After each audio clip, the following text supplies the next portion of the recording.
Vijayawada urban అండి. Vijayawada 1 project నుంచి వచ్చాము. ఈ గవర్నమెంట్ వచ్చి 8 నెలలు అవుతున్నా మేము అంతకుముందు ధర్నా మా జీతాలు కనీస వేతనాలు పెంచమని ధర్నా చేస్తున్నాం. అంగన్వాడీ టీచర్స్ అండి మేము. పోయినసారి మేము జగన్ గారి పాలనలో 42 రోజులు దీక్ష చేశామండి. అప్పుడు ఈయన మా టెంట్ల దగ్గరకు వచ్చి కూడా మా కూటమి గవర్నమెంట్ రావడంతో మీకు కనీస వేతనాలు పెంచుతాము, మీ హామీలు అన్నీ నెరవేరుస్తామని హామీ ఇచ్చారు. ఇంతవరకు కనీస వేతనాలు మాకు అమలు చేయలేదు. కనీసం మాకు ధర్నాకు కూడా అనుమతి ఇవ్వట్లేదు. మాకు వేతనాలు పెంచట్లేదు, పని భారం ఎక్కువ అవుతుంది. అనుమతి ఇవ్వలేదండి, వేతనాలు పెంచలేదు, పైగా మాకు పని భారం కూడా ఎక్కువ అవుతుందండి. అదండి.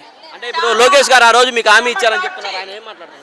లోకేష్ గారు కూడా ఇప్పుడు ఏమి స్పందించట్లేదండి. గవర్నమెంట్ అసలు మా వాళ్ళని చర్చలకు కూడా పిలవట్లేదు. పిలుస్తామంటున్నారు కానీ మా అనుమతి ఇవ్వట్లేదు, చర్చలకు పిలవట్లేదు. మా వేతనాల గురించి అసలు మాట్లాడటం లేదు. ఆ రోజు రాష్ట్రం అంతా పవన్ కళ్యాణ్ తిరిగి నన్ను గెలిపించింది అన్ని చేస్తాను ఆ రోజు మాట ఇచ్చారండి. ఈ రోజు కనీసం చూడటల్లా, మా మొహాలు కూడా చూడటల్లా. మమ్మల్ని అక్క చెల్లెళ్ళు అన్నారు. మరి ఆ రోజు అన్న మాట ఈ రోజు ఏమవుతుందని మేము అడుగుతున్నామండి. అంటే ఇప్పుడు ఈ విధంగా ఉంది, ప్రభుత్వం స్పందించకపోతే రాబోయే రోజులు మీరేం చేస్తారు? ఇంకా మేము రోడ్డు ఎక్కి నిరసన చేయడానికైనా మేము వెనకాడమండి. ఎన్ని రోజులైనా ధర్నా చేస్తాం. మా సమస్యలు పరిష్కారం అయ్యేంత వరకు కూడా మేము కొనసాగిస్తాం ధర్నా.